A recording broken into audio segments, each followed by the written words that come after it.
Hello everyone, how are you all. कैसे हैं आप लोग। इस वीडियो में हम लोग बात करेंगे class 12 economics introductory macro economics जो बुक है उसमें जो हमारा एक चैप्टर है मनी, उसका सेकंड पार्ट हम लोग आज पढ़ेंगे। इसमें we will study about barter system and its drawbacks, कि बार्टर सिस्टम क्या होता है और उसकी ड्रॉबैक्स क्या थी। ठीक है, इससे पिछले वीडियो में मैंने आपको बताया था what is the meaning of money and what are the functions of money.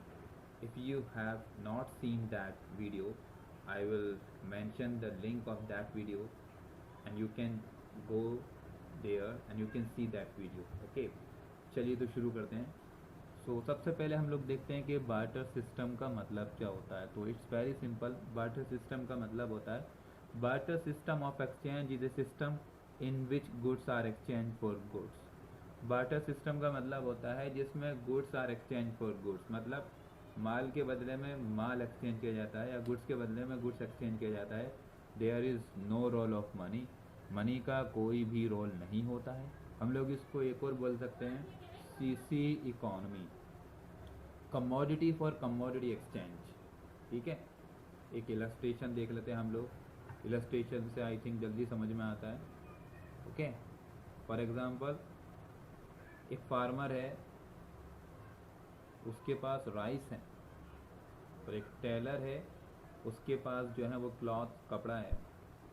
तो फार्मर को कपड़े की ज़रूरत है और टेलर को राइस की ज़रूरत है। तो फार्मर क्या करेगा, farmer will give rice to tailor. Farmer जो है, जो उसके पास चावल हैं वो टेलर को दे देगा। तो टेलर को मिल गया राइस, और टेलर क्या देगा, tailor will give clothes to farmers, और टेलर फार्मर को जो है वो कपड़े दे देगा। तो यहाँ दोनों का जो नीड थी, जो ज़रूरत थी, पूरी हो गई without any interference of money, without any exchange of money. मतलब मनी का कोई रोल ही नहीं आया। एक इंसान ने चावल दे दिए, दूसरे ने कपड़ा दे दिया, और दोनों की जो ज़रूरत थी वो पूरी हो गई। तो this is called barter system. ठीक है, बट एक प्रॉब्लम है कि दुनिया के अंदर कोई सा भी सिस्टम हो, उसकी अगर कुछ एडवांटेजेस होते हैं तो उसके कुछ डिसएडवांटेजेस या लिमिटेशन भी होते हैं। और हम लोग इसमें आगे जो है इसके ड्रॉबैक्स के बारे में ही हम लोग बात करेंगे। चलिए तो हम लोग इसके ड्रॉबैक्स को देख लेते हैं एक बार। ठीक है, okay, here we go. I think it's visible.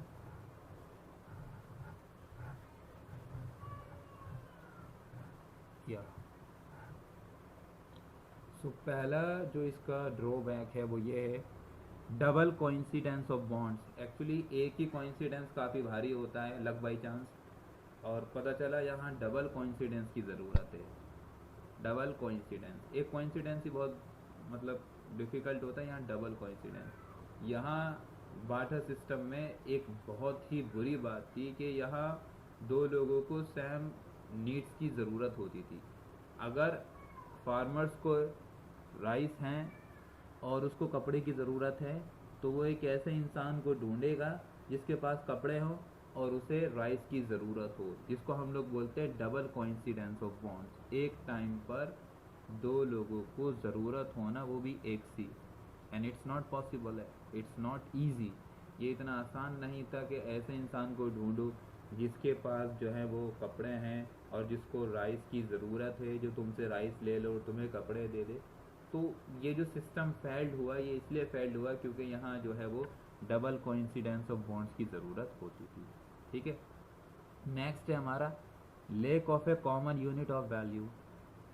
दूसरा जो इसके सामने परेशानी आई, हमारे सामने जो परेशानी आई वो बार्टर सिस्टम में ये थी कि हमें लोगों की, हमें चीज़ों की जो है उस टाइम पर वैल्यू ही नहीं बताती कि किसकी कितनी वैल्यू है। फॉर एग्जांपल, आज आपके पास कार है तो you know the value of your car, कि हाँ मैंने 5 लाख की कार खरीदी है, या मेरा 10 लाख का जो घर है, you know that. But at that time आपको पता ही नहीं होता था कि आपके पास जो चीज़ें हैं आपके। और पहली बात तो ये है कि वहाँ बार्टर सिस्टम में लोगों के पास जो होता था वैल्यू, जो चीज़ें होती थी वो कैटल्स वगैरह होते थे, या उनके पास घर वगैरह होते थे, या अनाज वगैरह होता था। तो उनकी वैल्यू इतने आसान नहीं था पता लगाना कि एक जो है वो बकरी के बदले में कितना कपड़ा हमें जो है वो दूसरे से लेना है। It's not possible, it's not easy. तो लोगों आज जो है बहुत ज़्यादा आसानी है, हमें हमें हर चीज़ की वैल्यू पता है। इवन दिस पेन की हमें वैल्यू पता है कि ये 5 रुपीज़ का है या इसकी 10 रुपीज़ का, हर चीज़ की हमें वैल्यू पता है, but at that time it's not easy. तो दूसरी जो इसकी ड्रॉबैक थी वो ये थी कि lack of a common unit of value, चीज़ों के कॉमन वैल्यू हमें नहीं पता थी, कोई कॉमन यूनिट नहीं था कि हर चीज़ का हम जो है उस टाइम पर वैल्यू बता दें। आज हमें अपने कार की वैल्यू पता है।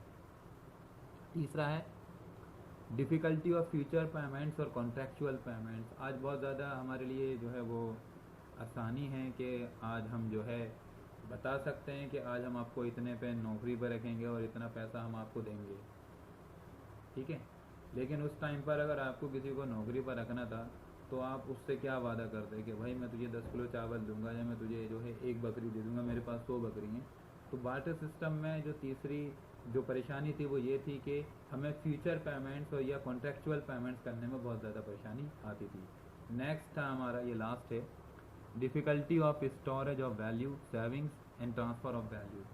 उसके बाद जो परेशानी आती थी वो ये थी कि हमारे सामने सेविंग्स की बहुत ज़्यादा परेशानी आती थी, क्योंकि इंसानों के पास उस टाइम पर जो है वो सेविंग, आज तो बहुत आसान है कि आपके अकाउंट में 10 लाख हैं, 20 लाख हैं, आप बहुत आसान है आपको, आपके पेटीएम में आप आसानी से उसको जो है कहीं से भी ट्रांसफ़र कर सकते हैं, आप अपने अकाउंट में पैसा रख सकते हैं, दूसरों को पता भी नहीं होगा। लेकिन उस टाइम पर सेविंग की बहुत ज़्यादा परेशानी आती थी।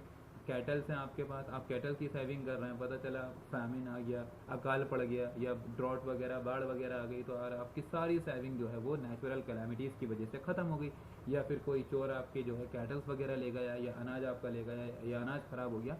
तो स्टोरेज की बहुत ज़्यादा परेशानी आती थी कि इतने बहुत सारे कैटल्स को यार कहाँ संभाल के रखो, ठीक है। और ट्रांसफ़र ऑफ वैल्यू बहुत ज़्यादा परेशानी आती थी, क्या मेरे पास अगर 100 गायें हैं या मेरे पास जो है वो 100 बकरियां हैं, तो मैं उनको दूसरी जगह कैसे ट्रांसफ़र करूं, मैं कैसे उनको लेके जाऊं अगर मुझे दूसरी जगह शिफ्ट होना है। लेकिन आज ऐसा नहीं है, आज आप अपना घर बेचिए, दूसरी जगह लीजिए, no problem, it's very simple, it's very easy, ठीक है दोस्तों। तो इस वीडियो में हमने सीखा कि बार्टर सिस्टम का मतलब क्या होता है और उसके ड्रॉबैक्स क्या होते हैं। नेक्स्ट वीडियो में हम लोग कुछ और सीखेंगे। इस वीडियो में इतना ही, मैं मिलता हूँ आपको नेक्स्ट वीडियो में, तब तक के लिए टेक केयर, बाय बाय।